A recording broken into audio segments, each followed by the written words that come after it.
Now, if you've always suspected that the complex interplay of ethnicity, religion, and political competition in Nigerian society has a big impact on social cohesion, well, now you can say that again more confidently because you've got the figures to prove it. Arguably, one of the biggest nationwide surveys of Nigerians ever conducted has just been released, and it shows that Nigerians are as divided as they've ever been, and that this country is far from being a socially cohesive society. The survey conducted by the African Polling Institute suggests that Nigerians are still grappling with issues of trust, equity, and inclusion, which of course run contrary to the impression that the successive authorities like to give, that everything is shipshape and seaworthy. In fairness to President Buhari, though, he has spoken at some length about the need for true federalism in Nigeria, and has been roundly critical of those he says choose to exploit and manipulate this country's ethnic differences. Well, in a moment, we'll speak to the executive director of the African Polling Institute, the organization that carried out that survey. But first, here's President Buhari delivering a speech about the need to build bridges across Nigeria. It will be belaboring the point to say that true federalism is necessary at this juncture of our political and democratic evolution. At a time when some few privileged individuals and groups have chosen to exploit and manipulate the ethnic and religious fault lines for seeking personal and partisan advantage, we need to build bridges across the different divides and instill faith in the unity and indivisibility of one Nigeria. President Buhari there. Well, for more on that survey about social cohesion in Nigeria, I'm joined now in the studio by Bell Ihua, Executive Director of the African Polling Institute, the organization that conducted that survey. Thank you very much indeed for joining us. A massive job, I take it?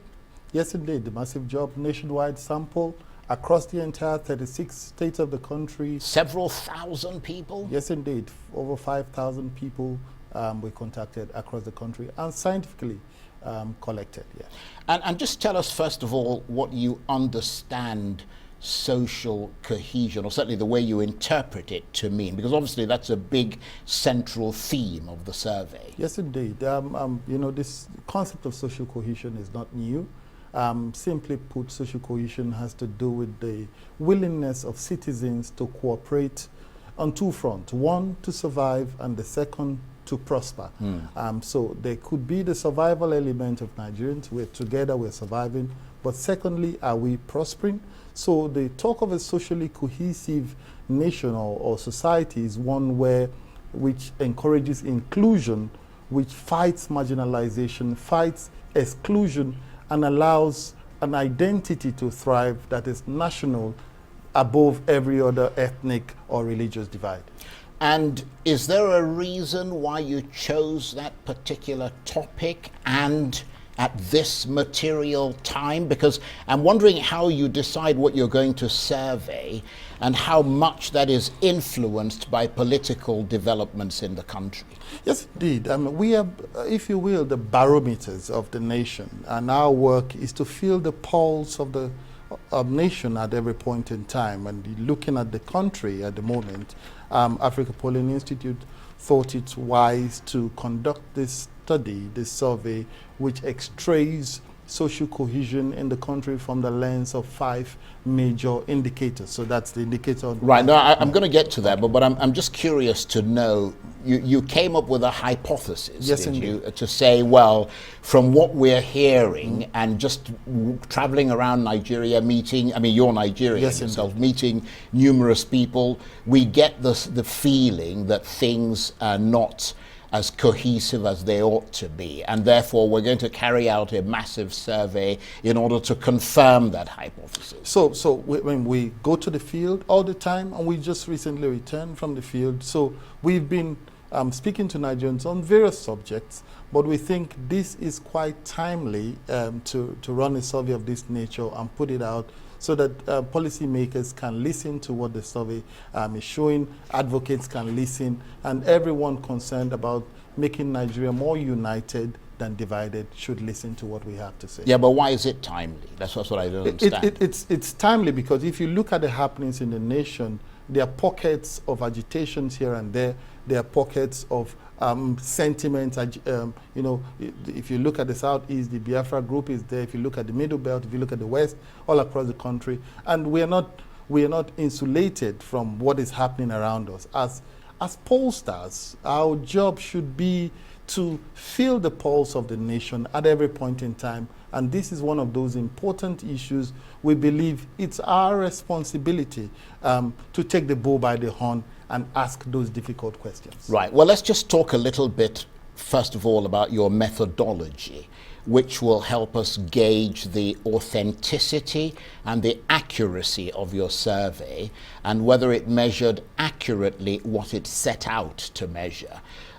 You conducted face-to-face interviews with, I think, about 7,000 people, yes, or just over 7,000, yes, across the geopolitical zones and in languages they were familiar with. Is that right? That's right. That's right. So we conducted what we call a stratified random sample technique of interviews across the country. Put in a layman's term, stratified means the nation has to be broken down into stratas, into states, into senatorial districts, and samples proportionately selected across the country in every senatorial district to ensure that we have an even slice of the opinion of Nigerians across this country. And this is as fresh could be. We engaged over 7,905 respondents. Out of these 7,000, only about 5,019 accepted to complete the study, and this gives us about 63.5% response rate, which for a survey of this nature is that's quite good. Rate. But I mean, when in terms of the way that you conducted the interviews, again, we want to establish the authenticity of it all and the accuracy so there'd be no question or no doubt in anybody's mind. How did you do that? You said face-to-face interviews, yes. You spoke to people. Yes. So these are household interviews. Right. Face-to-face household interviews at the various states in the country, and we were speaking to people in English, in Pidgin English, in Hausa, in Yoruba and Igbo. So we typically... So basically all those who did not belong to the three large ethnic groups, you could communicate with them in Pidgin English or in English. Absolutely. Right, okay. So that's how we conducted... and there was no limit in terms of the educational backgrounds or economic backgrounds or anything? It's actually stratified samples. So there are techniques to identify the area or the location, and when you get to the location, when you come into the compound, for example, you don't just see the first person and pick the person. There are also scientific techniques using selecting respondents within a household. So we followed a very rigorous and robust process to capture these data. And that selection process meant that, because obviously if you come to a certain neighborhood, for example, I mean, there are different economic backgrounds. For example, you could have a very big house and a very rich person lives in that big house, but in the boys' quarters, you've got somebody who's not very rich and who's not as well educated or that sort of thing. I mean, did you also do surveys, to ensure that you reflected essentially that particular household as accurately as possible? You're absolutely right. I mean, that's what a survey of this nature is all about. You want to get that even slice to make sure that you're able to capture the social economic class A, B, C1, C2, D, and E, who you may consider the down and out. So it's a slice that captures across board from the high and mighty to the low, if you will. And you went into the rural areas, obviously. Yes, we went to the rural areas, we went to the urban areas. As a matter of fact, the idea is in every senatorial district, we'll identify the areas that seem to be the urban or highbrow areas, the GRA. We also identify areas that are more or less rural, where we can get to the rural people. So it's a mix of urban, semi-urban, and rural. And did these surveys include government officials? Yes, actually, some of the respondents are civil servants. So part of the questions which form the social demographics are questions like, what do you do for a living? Sure. What's your occupation?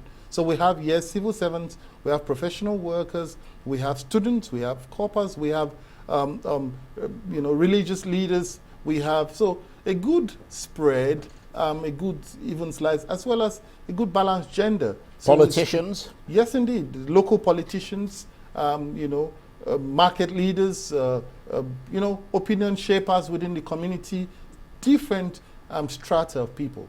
Well, I don't mean to be grilling you about this, but I just wanted to get a good sense of it. I mean, this clearly sounds like a massive survey, and it sounds like it deserves to be called, a hugely comprehensive one. How long did it take you to do it? It is, Charles. I think, a survey of this nature and costs quite a lot of money. I can imagine. And the field work for this survey took us actually over a month, because we were working simultaneously across the country with our enumerators, our field managers, our field supervisors, our quality control officers, going to do the back checks, going around and ensuring that the data is as pure as what you can get from any other developed nation that also conducts surveys of this nature. So how long did it take? It took a month.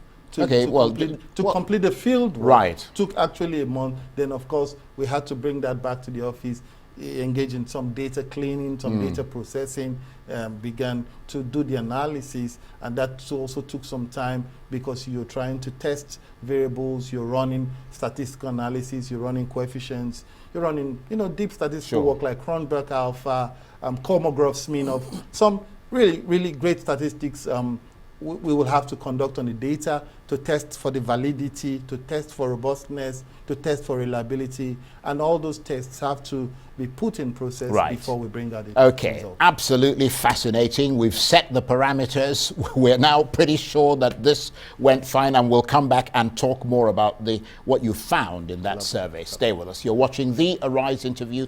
Plenty more still ahead as we continue our chat with the Executive Director of the African Polling Institute. Stay with us.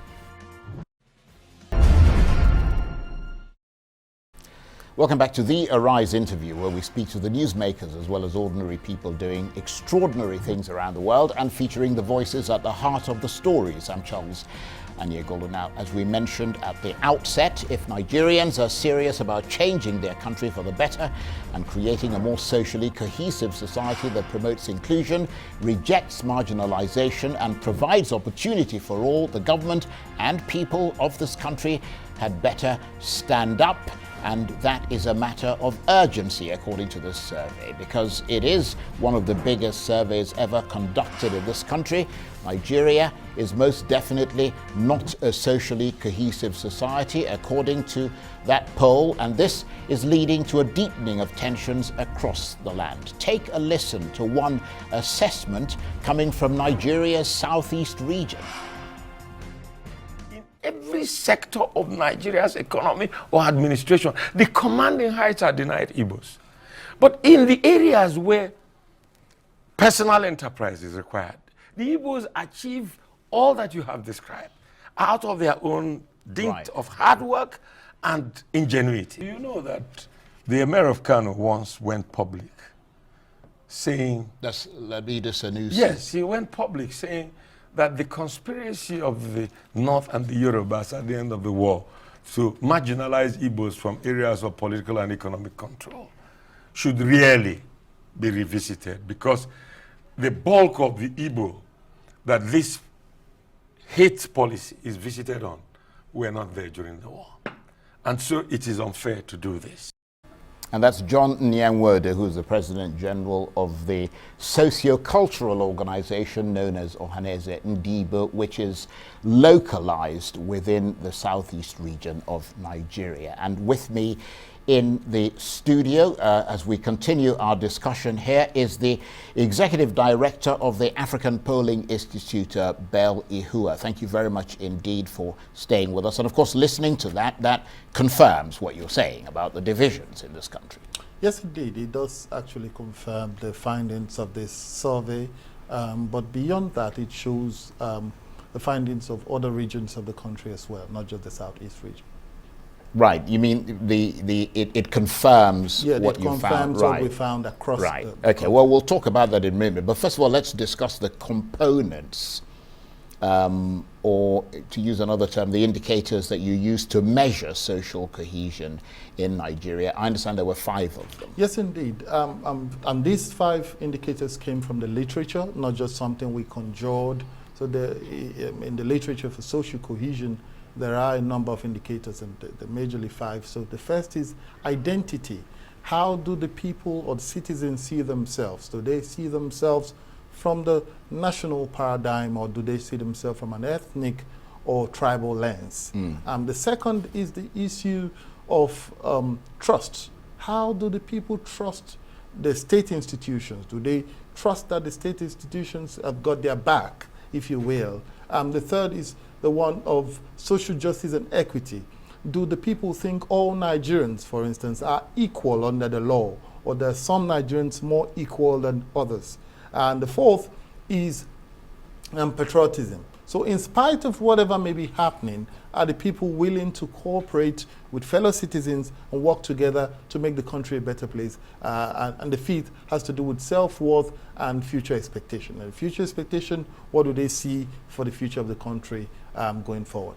Right. And I think the one about identity is particularly fascinating, because, I mean, that sort of places this country and the people in that country, whether or not the sense of being Nigerian, just as you've got the sense of being American, for instance, or some other ethnic, some other sort of country, whether that is strong enough and whether that is a big driving factor, because that would be sort of all-encompassing in the sense that it would motivate people to work for the country, and precisely, you know, how they see themselves in relation to that country. And what was your finding in that area? A really interesting finding, I'll tell you. So 87% of Nigerians have a dual perspective how they see themselves. So they see themselves both as Nigerians and from their ethnic region.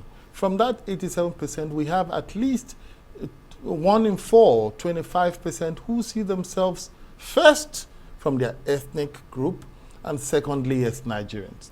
And you also have 10% from that who see themselves purely only as Nigerians and don't want, only as from their ethnic group and don't want to associate with Nigeria.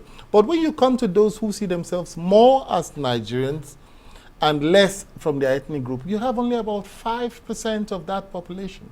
And when you see those who see themselves as only Nigerians, we have 3% of that population. So what we see here is a clear situation where people prefer to see themselves both as Nigerians and from their ethnic group, but there's a more leaning towards those who see themselves first from their tribal lens than from the nationalistic perspective. And of course, in terms of the 87%, I mean, that's a fairly normal thing that you find around the world. I mean, if you go to the UK, you'll find people who identify as British, but also Scottish.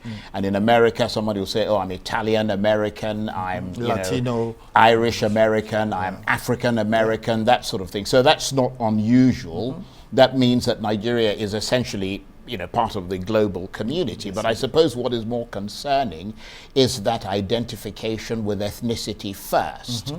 And that seems to suggest that there isn't a national vision called Nigeria that unites all the people in that vision. You're absolutely right, Charles. I have a sense that more Nigerians tend to want to affiliate with their tribal or their ethnic groups, because over time it has come to the point where they feel my ethnic group or my tribe has my back, but I'm not sure Nigeria has my back that much. So it ties back to the concept of social contract.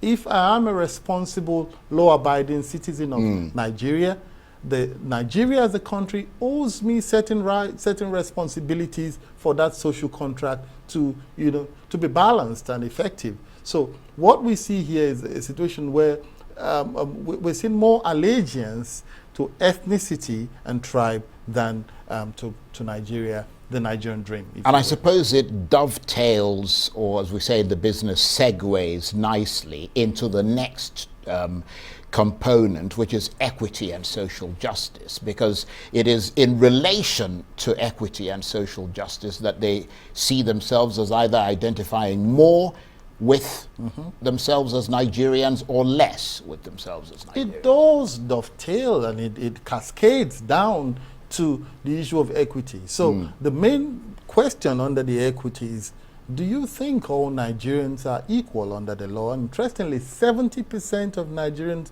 believe that there are some Nigerians more equal than others, compared to only 20% that believe that the law looks after everyone equally. So when you have that sort of perception where 7 in 10 of your citizens think there are certain people who are above the law, we hear about crimes, we hear about certain killings happening in certain areas of the country. Nothing is done, no one is being apprehended, no one is taken to court. So there is the perception that all Nigerians are not equal under the law, and something has to be done about it. But moving beyond that, we asked a particular important question on, do you think that this current government is doing a lot to promote inclusion of all ethnic groups? 65% of Nigerians believe that the government has done poorly in terms of including all the ethnic groups. And is that 65% limited to a particular part of the country? No, across the country. I mean, right. these are nationwide numbers I'm giving you. So 65% of Nigerians believe that, this government has not done enough to create a sense of inclusion, a sense of oneness for the entire country. And this is versus only 10% who believe that the government has done well in terms of promoting inclusion. Well, there's a wake-up call for the government. Now, patriotism was the other one. Yes, indeed. So 3 major questions on the patriotism. 1, are Nigerians willing to cooperate with fellow citizens in their communities to make Nigeria work? 73% of Nigerians said in spite of the hardship, in spite of the poverty, in spite of what they are experiencing, they are willing to work with their fellow citizens in their communities to make Nigeria a better place. But we move beyond that to also ask, if you were asked to be part of the political process, join a political party, be part of a political campaign, go out and cast your vote, would you be willing to do that to make Nigeria a better place? 7 in 10 Nigerians said yes, they will be willing to do it. But we also had one more question, which had to do with, if it comes to the point of joining the military in order to safeguard the territorial integrity of Nigeria, would you be willing to join the military?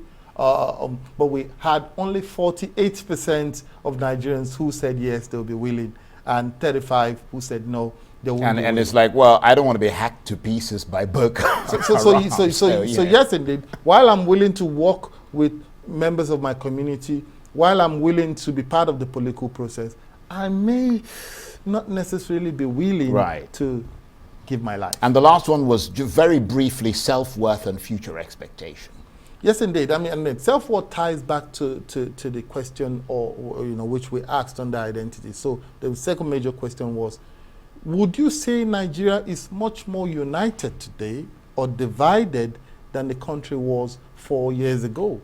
45% of Nigerians said that the country today is much more divided. Right. I was just going to ask you, what is the benefit of a survey like this? Because Nigeria is a country that operates and governs itself more, and I suppose I should say instinct, viscerally, based on sort of rumor, conjecture, stereotypes. So these kinds of surveys begin to make people, particularly decision makers, etc., work with facts. Yes, indeed. I mean, we've had times in the country where we say, oh, Nigerians, we do not have data, or times where we say, oh, most of the data we're releasing in the country are data from foreign institutions and organizations. And we think that narrative is changing, and that's part of what Africa Polling Institute is doing to create an institution that can provide Nigeria-owned, Nigeria-based data to change the narrative and support policymakers and advocates. Okay, stay with us. You're watching the Arise interview. Plenty more still ahead as we continue our chat with the Executive Director of the African Polling Institute. We'll hear about another comprehensive opinion poll which reveals how Nigerians like to be entertained and who are the country's most loved entertainers. Stay with us. Welcome back to the Arise interview, where we speak to the newsmakers as well as ordinary people doing extraordinary things around the world and featuring the voices at the heart of the stories. I'm Charles Anyegoldo. Now let's talk about another hugely interesting survey conducted by the African Polling Institute. It's a comprehensive opinion poll, but this time it's about the popularity stakes in the world of Nigerian entertainment. The Institute conducted phone interviews with over 1,000 respondents representing the 36 states in the 6 geopolitical zones. In addition to asking Nigerians about the sort of recreation they prefer and how they entertain themselves, the survey also wanted to know who Nigerians think are the most popular celebrities in the country, which of them they love most, and by extension, whose endorsements they're most willing to follow.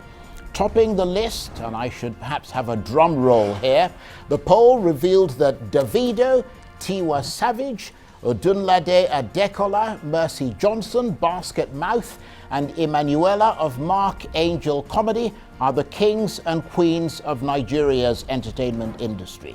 Well, we'll discuss all that more comprehensively in a moment, but first, here's a little snippet of some of them in performance.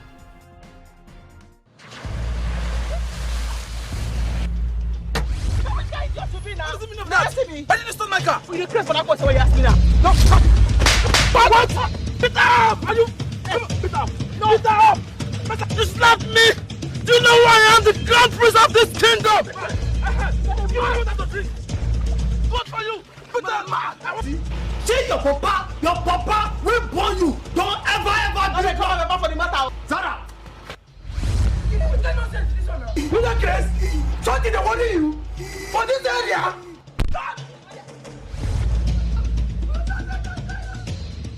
I've been wondering what's been happening with Africa. You know, we are diverse. Like, you know, Africans, you have the Nigerians, Ghanaians, and we have different behaviors. Like Nigerians, we know the answer to a question, but we'll ask you, regardless. Like a Nigerian man saw me and say, "Hey, Basket, you are here."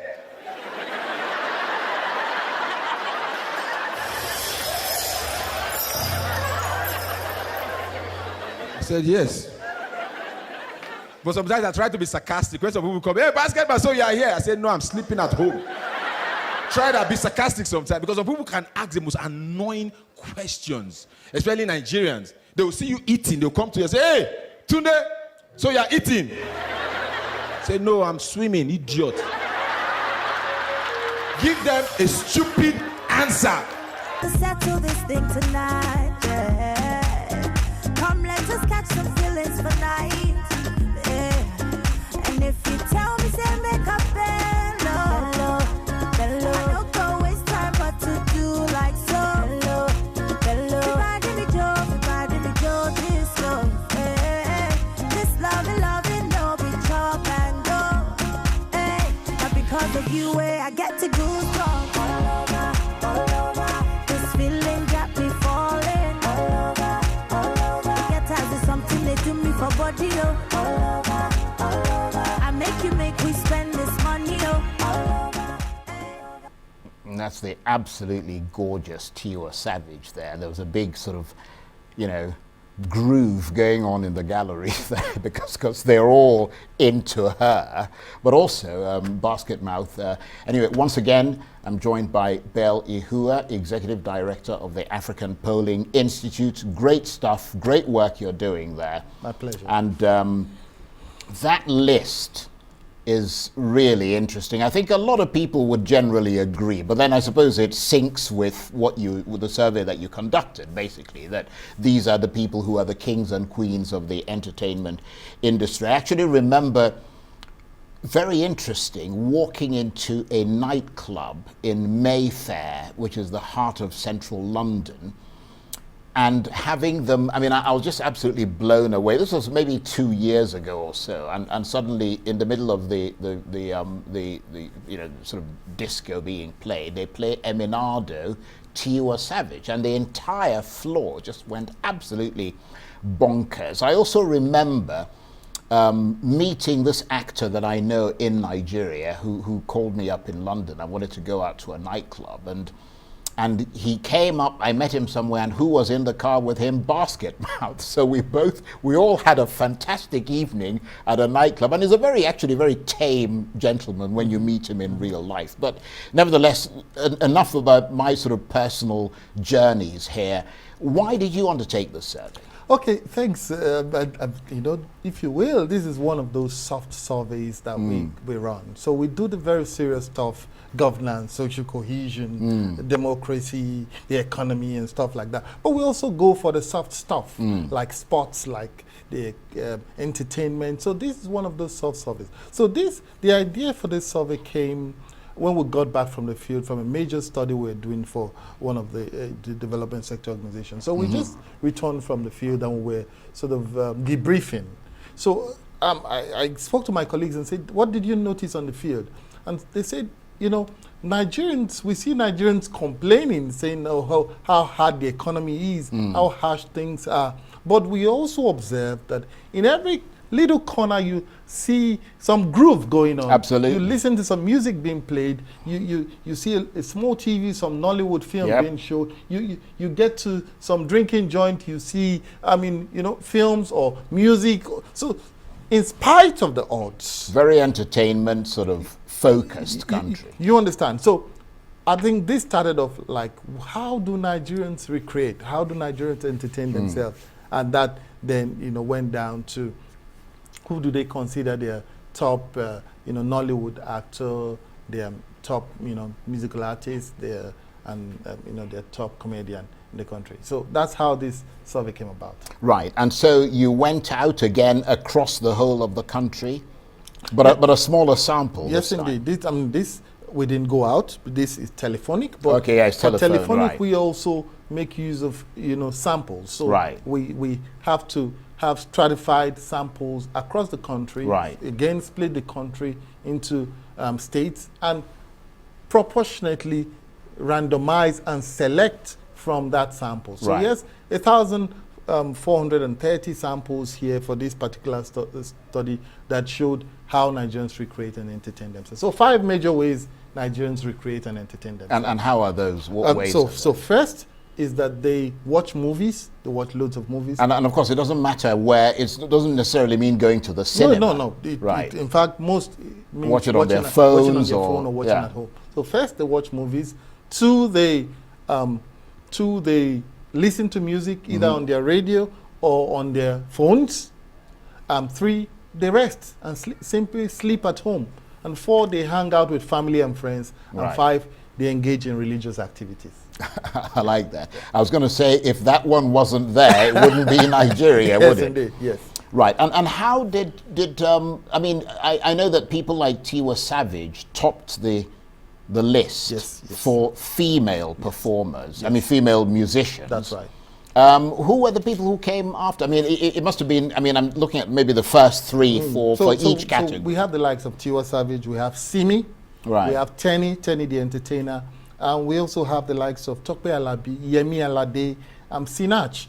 Interestingly, we found that quite a number of the, what you call the gospel artists are right. now coming into the mainstream from what Nigerians say are their favorites. So even on the male category, you have Davido, you have Two-Face, you have Flavor, you have Olamide, but you also have the likes of Frank Edward and Nathaniel Bassey coming into the fray there. So we see a lot of that coming into the picture, especially in terms of music. And in terms of acting, you would have thought that Genevieve and Naji would be sort of top. Well, a lot of people would have thought, but she came second, didn't she? Mercy Johnson topped the list. I mean, your thoughts are as good as ours. So we you know, sometimes when you conduct surveys of this nature, they teach you, and we learn from our own surveys. So yes, Mercy Johnson came tops because, as they say, Mercy does anything and acts anything.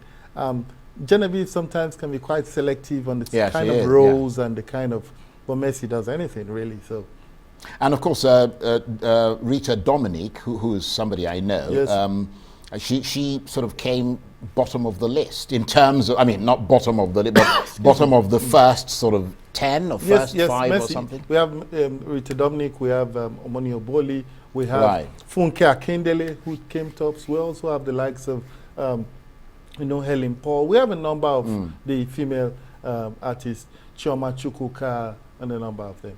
I have to say, some of these people I'm not entirely I'm not entirely familiar with them, although I know I know people, obviously Genevieve and Mercy Johnson and Rita Dominique and Omoni Oboli and all the rest of them. And what were the other categories? You also did you did comedy. You did we talked about Basket Mouth, and who came for the female section. Emanuela topped the list. I mean, she is funny. And for us, that was really surprising because it brings in an interesting twist into what we've seen. That it's not all about the films or the real stand-up, the shows. It's about little skits. So skits are beginning to play a huge role here. Emanuela of the Mackenzie Comedy Crew, they release a skit a week into the public space. And they've grown over time. And what this has shown us is that content has become king in the entertainment industry. Provide your content, make it original, be consistent at creating it, and you get a huge... So you have the likes of Lasisi Elenu coming into play. You have the likes of Brother Shaggy. You have the likes of Omo Badon.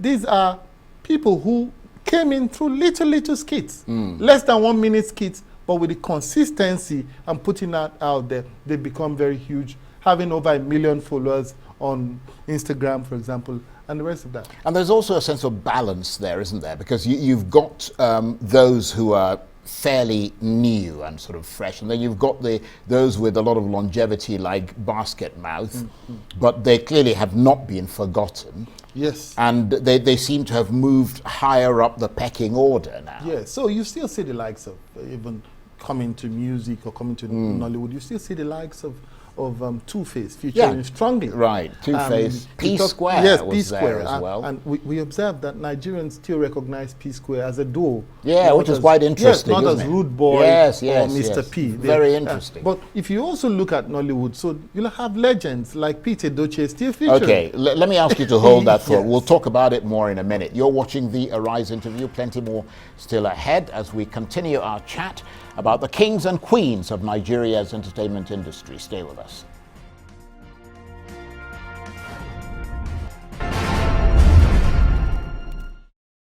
Welcome back to the Arise interview, where we speak to the newsmakers as well as ordinary people doing extraordinary things around the world and featuring the voices at the heart of the stories. I'm Charles Anye Golden. Now, a new public opinion poll on how Nigerians recreate or recreate, depending on which part of the world you come from, has been released by the Africa Polling Institute. It shows that it shows, of course, the list of artists considered to be the kings and queens of the country's growing entertainment industry. The poll tried to investigate how Nigerians entertain themselves, and it revealed that the top 5 ways are by watching movies, listening to music, resting and or sleeping. I didn't know that was entertainment. And hanging out with friends, and also getting involved in religious activities. In addition, the poll also showed that Davido, Tiwa Savage, Odunlade Adekola, Mercy Johnson, Basket Mouth and Emanuela of Mark Angel Comedy have been identified as those on the top of the pecking order of Nigeria's entertainment industry. Well, for more on that poll, I'm joined once again by the Executive Director of the African Polling Institute, Bell Ihua. Thank you very much indeed for staying with us. You've given us a considerable amount of time and we appreciate it. But then we've given you a considerable amount of time as well.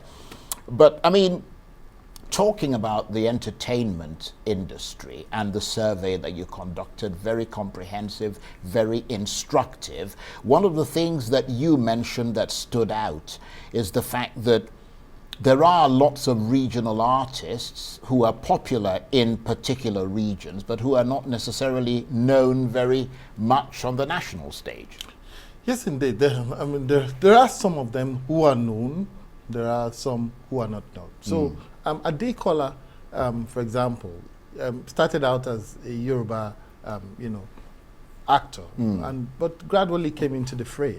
You also have Ali Nuhu, who started out mainly as Kannywood in the north and came into the fray. But what we found out is that across board, with the comedy, music, or Nollywood, you have these local artists in various, for example, you have the Kano cluster, you have the Enugu cluster, you have the Lagos cluster, you have the Port Harcourt cluster, some of the clusters where you have, creatives doing their thing unaided by government, just walking off bootstraps and doing their thing. But I would imagine that clusters like the Lagos cluster would be much more representative of a national sort of perspective. I would say that the Lagos cluster, more so than the other regions. The Lagos cluster may be considered the largest cluster. Right. But then, in terms of acceptance, these clusters have their local and regional. Yes, I see what you mean. So for example, in Kano, we have the likes of Sani Danja, Ali Nuhu, Adam Zango. These are male Nollywood guys. You also have the likes of Miriam Abdullahi. A number of them, quite a, Fatih Niger. As a matter of fact, we didn't know these guys, but when the names started coming, we had to go research and went online, went on YouTube and found their skits or their videos. So yes, we had really regional. Then you come to the southeast, for example, the Enugu cluster, that's quite huge in terms of Nollywood. You find that there's a huge interest in the works of people like Chinweta Alago. He has this sort of funny way of repeating several things time and time again. He can say voco and stuff like that. And it resonates quite well with the people in the region, that they love him for that sort of art and respect him for that. And we were talking before we went on the break about the slightly more resilient guards, let me put it that way, the likes of Basket Mouth, and in the acting area, people like Nkem Owo, still very popular, as you said, Peter Doche, Ramsey Noah, these RMD. Sorry? RMD, Richard Moffett Damijo. Jim Ike, Desmond Elliott, these are all people who made it into like the first 10, I suppose. Yes, and Liz Benson, the likes of Liz Benson. So what we found is that at the grassroots, especially at the local levels, many Nigerians do not necessarily have access to watch the big, the newer movies on DSTV or on the big online platform. So there's still a lot of recycling of the older movies at the villages and towns. I'm just going to ask, do we have another clip? Yeah, let's just play that clip and then we'll keep chatting. You're the one I want, oh. Before my liver start to fail, you're the one I need, oh. Before cassava start to hail, and if I ever leave, oh, make what I carry me, they go far away, far away. So I am looking for a sister, Joma, my lover, oh. She got the dollar, she dey wear designer. So I am looking for a sister, Joma, my lover, oh. She got the dollar, she dey wear designer. So give me assurance, assurance. I give my baby assurance. I give my baby lifetime insurance. Yeah, assurance. Oh no, assurance. I give my baby assurance. I give my baby lifetime insurance. Yeah. Children. Yes, Are you happy? yes. Okay. Last week we talked about singular and Plural. singular and Plural. singular Singular and singular and singular and what is wrong with you people today?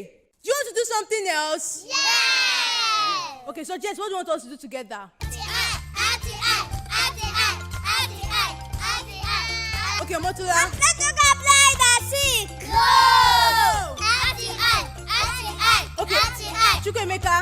Auntie, let us go and play fire on the mountain. Go!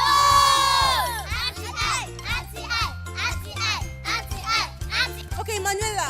Auntie, let us go and brush your teeth. Do you have one Nigerian? One Nigeria. Yes, who's that? Badebo International. Open that paper to the page 21 or so. It's about a guy that killed his mother. Hey! And what is it now? Do you have to do Bole? I'm looking for a job, sir. You need what? Job. You can drive a car. I can drive anything. You can drive my car. I can drive trailer. What about Ronkota? It's not a Ronkota. Hello, yeah, you both stop this rubbish. What is this? This is my new driver. Eh? Something is under his clothes. Papa? What are you going to do? I beg you, owe me 3,700. I'll give this back, man. I'll give you next week. Look me now, look me. Oh, don't want that you. Okay, and that's some of the people who made it into that survey by the African Polling Institute, and their executive director is with me, Bell Ihua. And you were saying something just a minute ago. Yes, indeed. I was saying, and these guys are working on bootstraps. They're working, you know, doing this themselves with very little support. And but I mean, it's interesting, isn't it, that the Nigerian creative industry, without that support, has continued to grow geometrically.